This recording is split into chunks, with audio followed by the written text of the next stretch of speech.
মাম, তোমাকে তো মিষ্টি খাওয়ানো দরকার। কি ভালো একটা খবর দিলে বলো তো।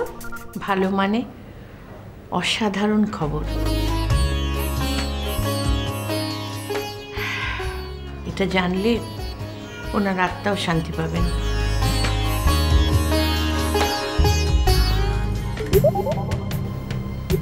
কে আমাকে কতটা মর্যাদা দিল এটা না আসলে আমার চিন্তার বিষয় না। এখন আমার কাজ হচ্ছে নিজের মর্যাদা রক্ষা করা। আর আমি যদি সাগরের মনে তোমার জন্য ঘৃণা জন্মাতে না পারি তাহলে তো আমার নাম সৃষ্টিই না। আগে আমার কথা শোনো। আরবাজ নামে একজন বিল্ডার আছে, সেই জায়গার জন্য কোটি কোটি টাকা দিতে প্রস্তুত।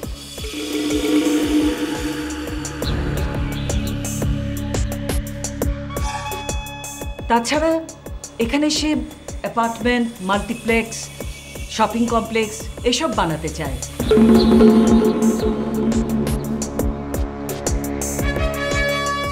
টাকার সাথে অ্যাপার্টমেন্টও পাওয়া যাবে। আমি তো বলবো জায়গাটা তুমি বেচে দাও। স্বপ্ন কি কখনো বিক্রি করা যায় জুবাইদা?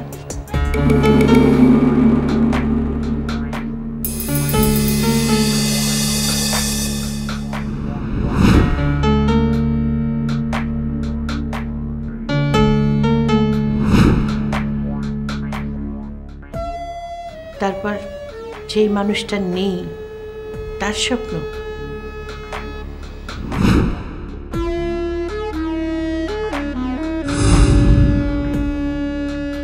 তার স্বপ্নটা পূরণ করতে পারলে বরং তার আত্মা সবচেয়ে বেশি শান্তি পাবে।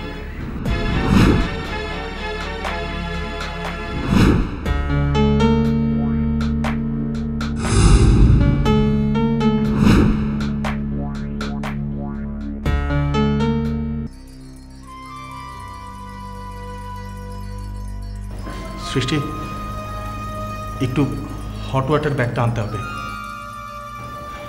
জেনির একটু লাগবে। নাটক কি এখনো চলছে? কি হয়েছে ওর? কাল সকালে এমআরআই রিপোর্টটা পেলেই জানা যাবে কি হয়েছে।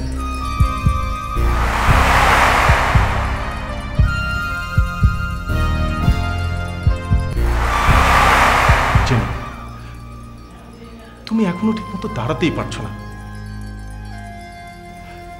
থাকুক নাও কটা দিন তোমার মেড সার্ভেন্ট হয়ে। হ্যাঁ, আমি তো মেড সার্ভেন্ট হওয়ার জন্য এসেছি। দেখো দেখো, তোমরা এমন করলে তো আমি পাগল হয়ে যাব। দুই নৌকায় পা দিলে কেউ পাগল হয় না, ডুবে মরে। এই কোথায় ব্যথা? লাগবে না তোমার সেবা করা, তুমি যাও তো এখান থেকে। চুপ করে এখানে বসে থাকো, না হলে কিন্তু হট ওয়াটার সার্ভিস মুখের মধ্যে দেব। তোমাদের যা ইচ্ছে হয় করো, সম্পর্কটাই যখন এমন। কতদিন ধরে ব্যথা হয়? মাঝে মাঝেই হয়, আমি পাত্তা দিই না। মেয়ে জাতটা এরকম, ব্যথারও কষ্ট নেই, ক্ষুধারও কষ্ট নেই। তা ডাক্তার কি বলেছে? কি কাঁদছো কেন? আল্লাহই জানে আমার বাচ্চাটা কেমন আছে। ওর কিছুই হবে না, তুমি রুমে গিয়ে রেস্ট করো, আমি দেখি খাবারের ব্যবস্থা করি। প্রেগন্যান্ট অবস্থায় আবার বেশিক্ষণ না খেয়ে থাকা ঠিক না। আত্মার আবার স্বপ্ন? কার স্বপ্ন? না তোমার শ্বশুরের স্বপ্ন? আরে বাবা, জীবিত মানুষের স্বপ্ন তো আগে পূরণ করো। তো শাশুড়ি তো মনে হয় আমাদেরকে জেলেই পুরে ছাড়বেন। উফ মা, এসব কথা বাদ দাও তো, এখন কি করা যায় সেটা বলো। বোঝাতে হবে শাকিরের চাকরি, আমানের চাকরি, মাস গেলে মোটা অঙ্কের কমিশন। মরিয়ম বেগমকে এসব বোঝাতে হবে। আপনি কি ওনাকে এসব কথা বলেছেন? আপনি জানেন মানে একটা না শব্দের জন্য কত ঝামেলা হতে পারে? সবকিছু ব্লান্ডার হয়ে যেতে পারে। এই জমির জন্য আপনি আপনার বাড়ি, সাকিব তার জমির সব কাগজপত্র কোম্পানির কাছে জমা দিয়ে দিয়েছে।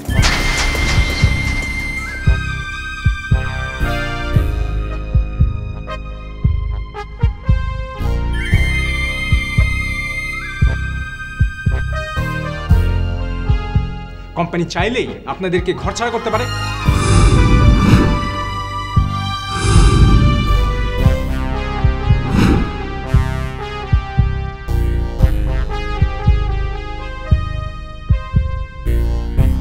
ও তো সেটাই চায়। তাছাড়া আপনারা অনেক মিথ্যা কথা বলেছেন আমার সাথে। একটা উপায় আছে।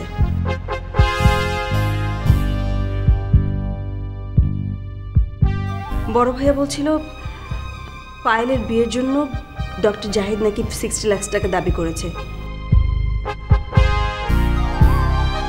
এখন ওই টাকা না হলে তোর বিয়েও হবে না। ওই টাকা কোত্থেকে জোগাড় হবে? তাহলে তো এতিমখানা বিক্রি করা ছাড়া আমি কোনো ওয়ে দেখছি না। আমার মনে হয় চিন্তার কোনো কিছু নেই। এবার আমি আমার সঙ্গে কথা বলবো। ওনার সাথে এখন আমি কথা বলবো, আপনারা না।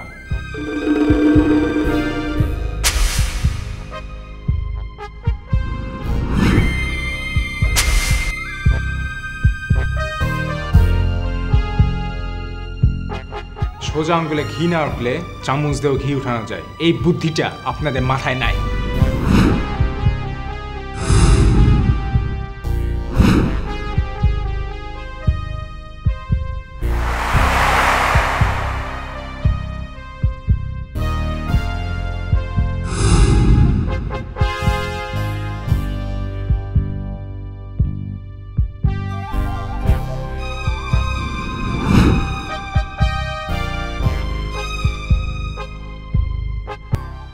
ওরা কি অশিক্ষিত? যৌতুক চাইছে আজকের দিনে, যেখানে সবাই এই বিষয়টাতে এত সোচ্চার। একজন ডাক্তার হয়ে কি করে যৌতুকের কথা বলে? আর লজ্জা করছে না ওদের? আমি না ভাবতেও পারছি না। আম্মা, তাছাড়া এই সময় এরকম একটা অ্যামাউন্ট অফ মানি আমরা কোথায় পাবো? কিন্তু এই প্রপোজালটা তো আব্বু এনেছে, তাই না? ফ্যামিলিটা ভালো, বংশ ভালো। ভালো বংশের তো এই নমুনা। তোমার আব্বুকে তোমরা চেনো না?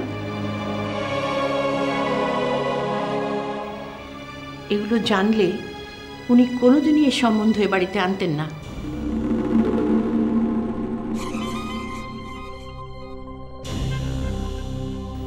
এসব বিষয়ের ঘোর বিরোধী ছিলেন।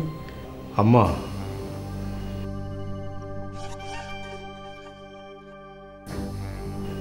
আমি কি আরেকটিবার ওদের সঙ্গে কথা বলে দেখব?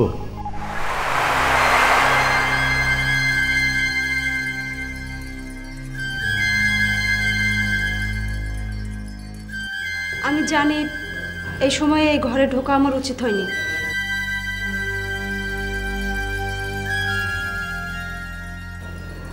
কিন্তু আমি আমার মত পাল্টিয়েছি। কোন বিষয়? আমি এ বিয়ে করব না। কেন? মুখোশধারী সকল শিক্ষিত ভদ্রলোক যারা এগুলো দাবি করে, কিন্তু ছেলে বিয়ে দেওয়ার সময় যারা যৌতুক দাবি করে তারা তো মানুষের পর্যায়ে পড়ে না।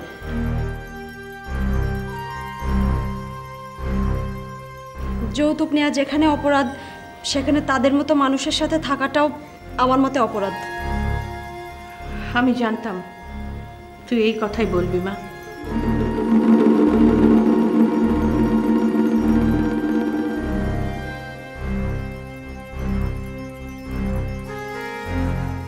মা, তোমরা ভুল করছো।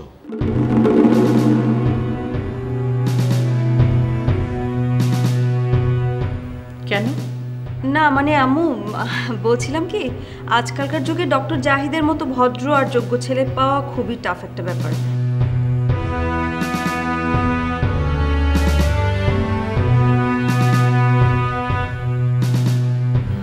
আর তাছাড়া ওরা তো মাত্র 60 লাখ টাকা দাবি করছে। আমার মনে হয় আপনার জমিটা যদি বিক্রি করে দেওয়া যায় তাহলে টাকাটা ম্যানেজ হয়ে যায়, তাই না আম্মু?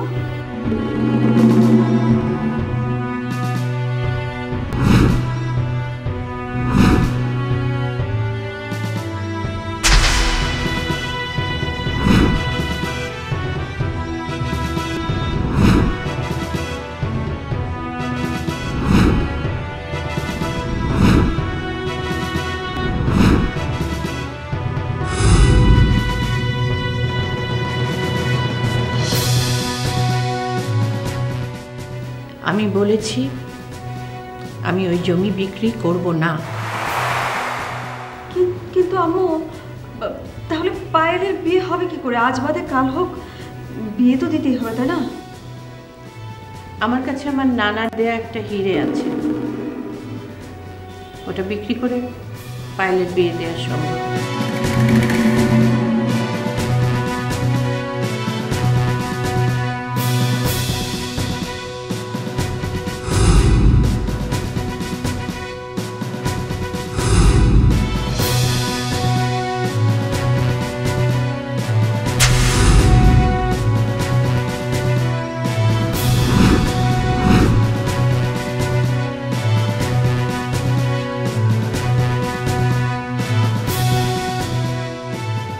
বাহ আম্মু, দারুণ তো।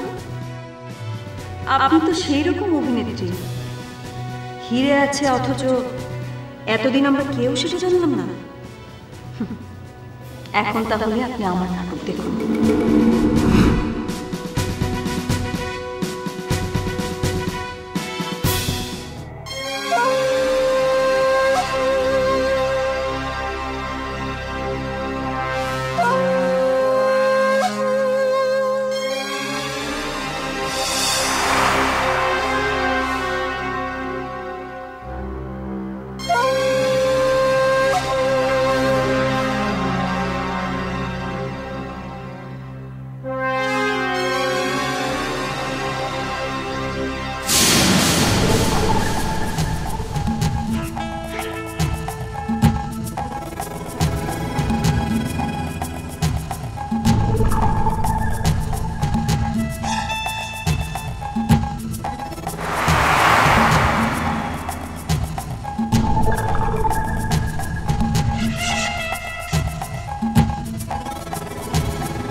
না না,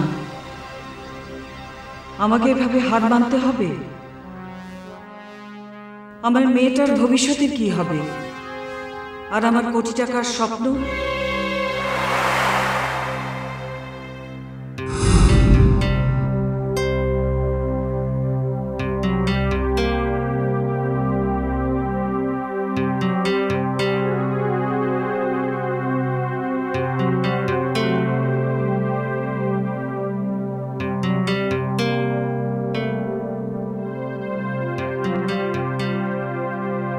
শুধু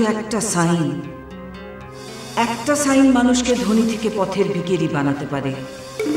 থ্যাংক ইউ মাই সান। শাকির, তুমি খালি স্ট্যাম্প পেপারে সাইন করিয়ে কত যে মহৎ একটা কাজ করেছো তার বলার না। মাকে ধোকা দিয়ে তুমি শাশুড়ি মাকে খুশি করেছো, এবার আমি তোমাকে খুশি করে দেব।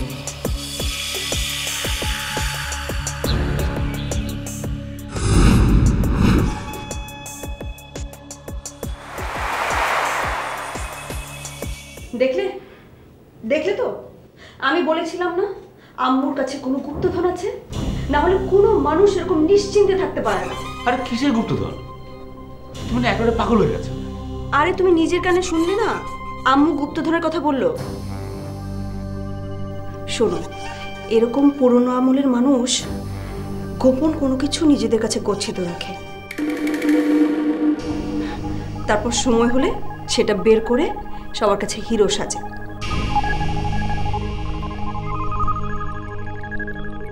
আর এই হীরের লোভ দেখিয়ে সবাইকে বশে রাখে,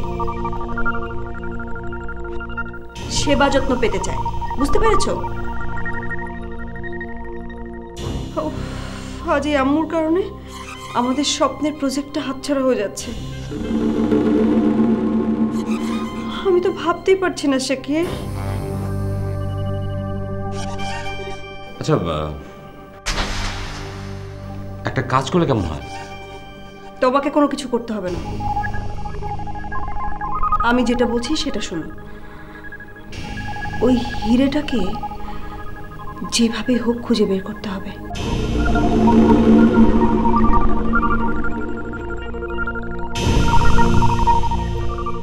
ওটাকে কোনোভাবে গায়েব করে ফেলতে পারলে বাজিমাত। তারপর দেখব জমি বিক্রি না করে সে করেটা কি।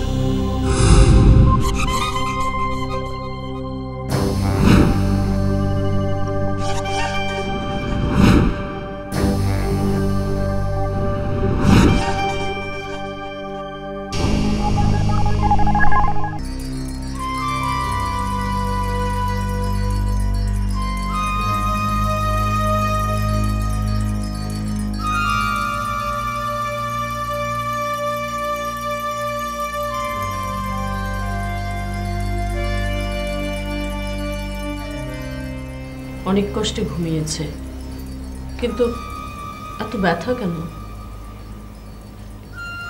জানি না। বাচ্চাটা ঠিক আছে তো?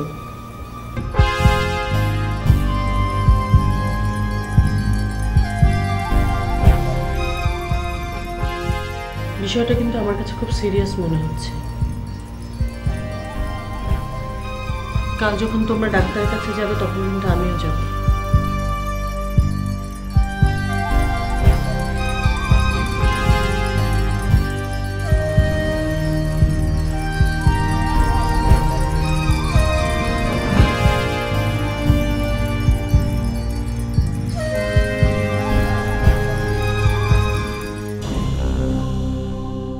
বক্সটা একবার হাতে এসে যাক, তারপর এসব ভাগাভাগি প্ল্যান মাথা থেকে একদম ছেড়ে ফেলতে হবে। আম্মুর চাল এখন আমি খুব ভালো মতো টের পাচ্ছি। এত বড় একটা জমি পাওয়ার পরও আম্মু কেন এরকম চুপ মেরে গেল সেটা তো পরিষ্কার।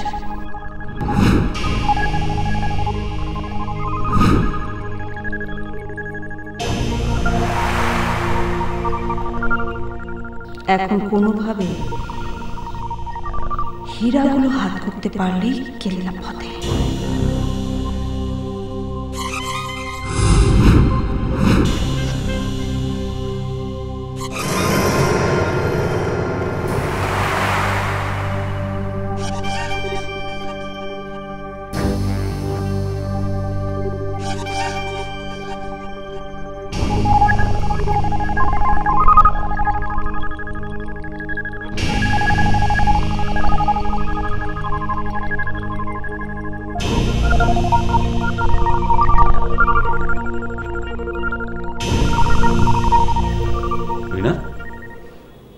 কি হলো, ঘুমোচ্ছে না কেন?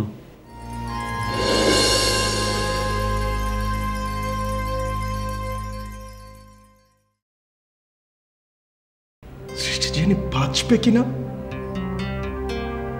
সেটাই তো এখন সন্দেহ।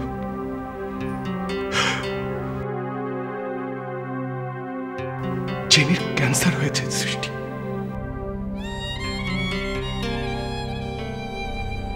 Third stage.